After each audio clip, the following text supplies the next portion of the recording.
খুলনার পাইকগাছা উপজেলার সরল গ্রামের বাসিন্দা ও পৌরসভার ৪ নম্বর ওয়ার্ড আওয়ামী লীগের সাধারণ সম্পাদক আব্দুল আজিজ গোলদার। পৈতৃক সূত্রে ২০ শতাংশ জমির মালিক তিনি। গত ৩০ বছর ধরে ওই জমিতে বসবাস করে আসছেন। ওই জমির পাশে অর্পিত সম্পত্তির ৫০ শতাংশ স্থানীয় সংসদ সদস্য নুরুল হকের ছেলে মনিরুল হককে লিজ দেওয়ার পর শুরু হয় জমি নিয়ে বিরোধ। কারণ মেপে দেখা হয় সেখানে জমি আছে ৩০ শতাংশ। ফলে তারা দাবি করছে আজিজ গোলদারের বসতবাড়ির ২০ শতাংশ তাদের।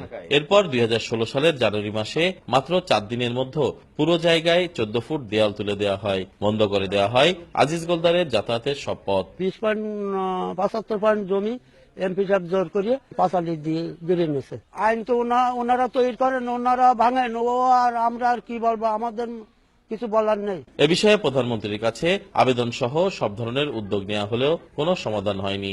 প্রধানমন্ত্রী থেকে আওয়ামী লীগের নেতা কর্মীদের সবার কি জানাইছি, সবার মাথায় আছে, সবাই বলে এমপির বিরুদ্ধে আমার কিছু করার নেই।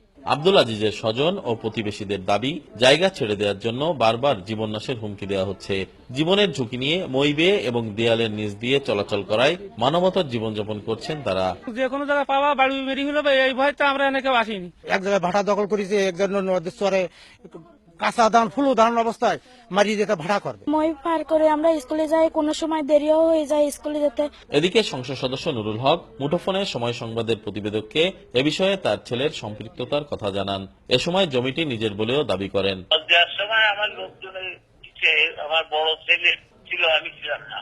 আমার জমির মাঝখান দিয়ে 12 ফুট গ্যাপ রাখা আছে, সেখান থেকে মানুষ যাতায়াত করতে পারে, অনায়াসে তারাও যাতায়াত করে। এই ঘটনায় উভয় পক্ষ পাল্টাপাল্টি মামলা দায়ের করেছে।